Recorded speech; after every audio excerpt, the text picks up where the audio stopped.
this up here? Put it right there. Not here? Yeah, you can put it there. I'm going to go at it. It's your show. I'm just here. I'll make sure I'm good with the... Oh, yeah. Do you want to do an opening statement or go straight to questions? I'll do an opening statement. Good to be here. Just got off the van. Beautiful day in Birmingham.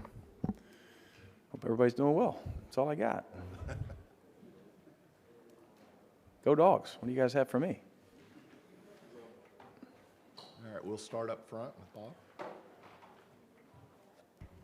Hey, Mike. Bob Holt, Arkansas Denver. What's up, Bob? You've been in this league a long time as a player, assistant, head coach. You know, probably spent about your whole life here, about half of it maybe. The league's always been good, right? Right. There's 5 teams ranked. There's some getting votes. And just how have you seen the league maybe evolve? Maybe even go back to your playing days and through all the years you've been in. What makes it so good now?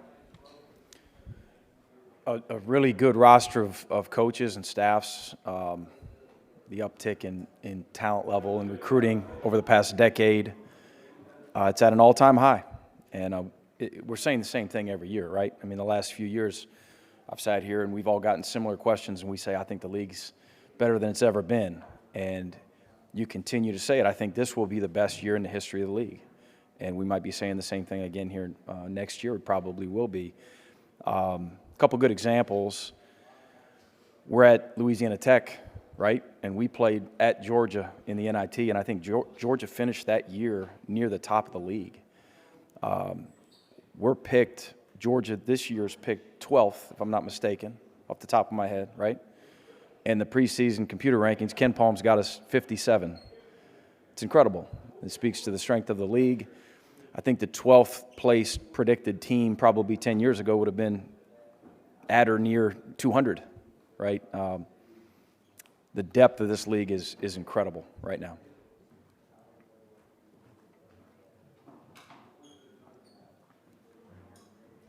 Hey, Mike. Jordan Hill, Dogs 24/7. Hey, Jordan. You look at the roster, the transfers you guys brought in, a lot of them in the past season faced an SEC opponent or two. How much do you feel like that can help them? Obviously, they weren't playing SEC competition every night, but they've gone up against SEC opponents in the past. They sort of know what they're getting into. A little bit, but it's such a long year, and 1 or 2 SEC opponents in the past will be a lot different than 18, and when you look at our overall schedule, will be a lot different than the 20.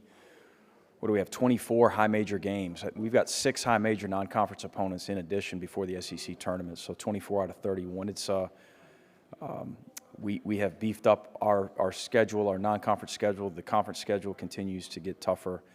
And our guys will have to adjust, freshmen, transfers, everybody, even our returners, again, with a strengthened schedule overall. James Fletcher from On3. We've seen with the transfer portal a lot of mid-major stars making the jump to the high major level. What do you think the biggest factor in those players turning into high major stars is when they're able to make that jump from one level to the next? I think the first thing is earning minutes. What are you doing in your program to get yourself opportunities on the floor? And I think it's a gradual process, and each guy has a different process, right? And a lot of factors involved. One being their competition on the roster and style of play and how they fit, and their development. Obviously on the court. As much as anything. Their daily practice habits, but a lot of factors involved, of course, and there have been a lot of mid-major guys that have made the jump to high-major basketball and have been very impactful, especially in our league. I can speak to our league where there's been a few, and we've got a few on our roster that we're hopeful are really impactful for us this year.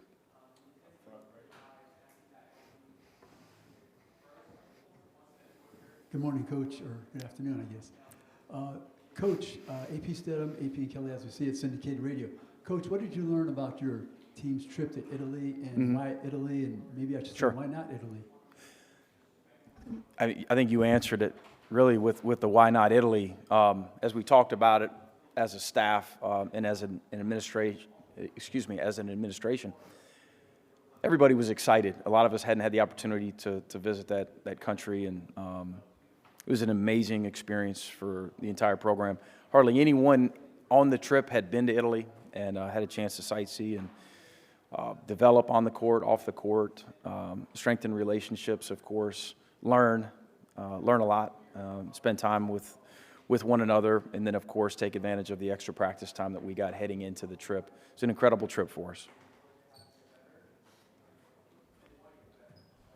Jared Redding inside the Rebels on 24/7 Sports. A little bit off topic, but obviously there's a new sheriff in town at your alma mater, and Chris Beard. And one of the more notable games on their schedule in non-conference is a throwback game in Tadsmith Coliseum, a place obviously where you spent your playing career and all that. Just what's kind of one of your favorite memories in the Tad Panel? Because I believe I think you played for Rob Evans, if I'm not mistaken. Yeah, for 3 years, and then Rod Barnes for 1 year. But Coach Barnes all 4 years, 3 as an assistant, 1 as a head coach, 2 of the best coaches in the country. 2 have had incredible careers. Both those guys have had a major impact on my life.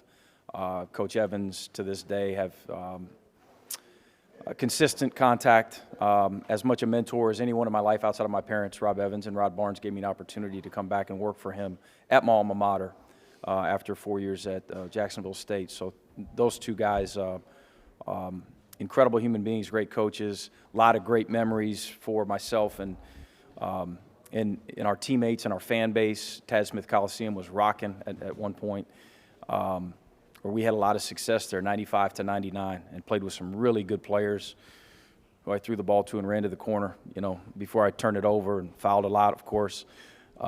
We played a physical brand, and we had the place was packed. The student body was engaged. It was a really, really fun time for Ole Miss basketball. So it's really cool, I think, that Keith Carter and Chris Beard are bringing Coach Evans back, and hopefully a lot of former players and assistant coaches have the opportunity to be there, too, for that game. Palmer Thomas, Dogs HQ. Coach, as you go into your second season at Georgia, what do you feel like the biggest difference for you and your staff is in terms of comfort level with this program?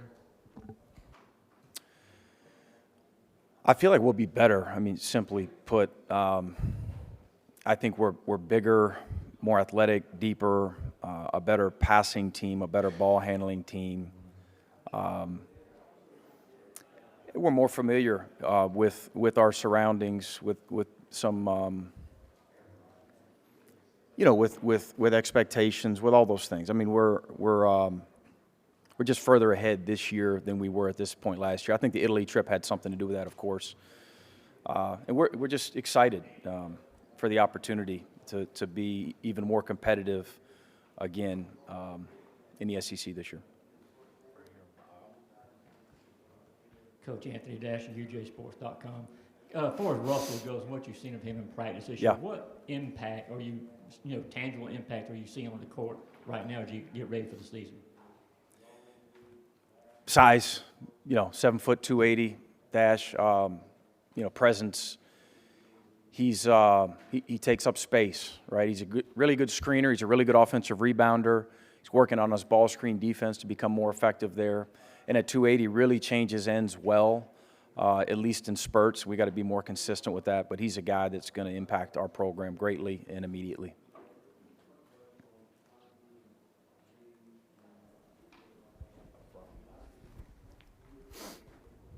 Hey, Mike, I don't know how well you got to know Eric Musselman. I know all you coaches know each other to an extent, I guess. But he was really one of the first guys that took advantage of the portal, and now everybody uses it. But Eric kind of seems like he was ahead of the game a little bit. I wonder what you think about Eric and the job he's done, and maybe how he's taken advantage of the portal to help his program.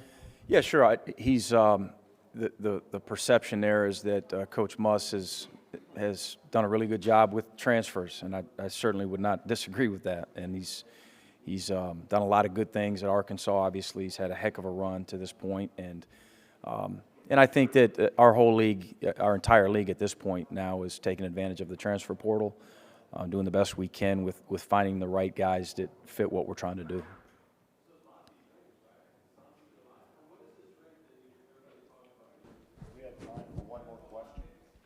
Coach Brady, anything?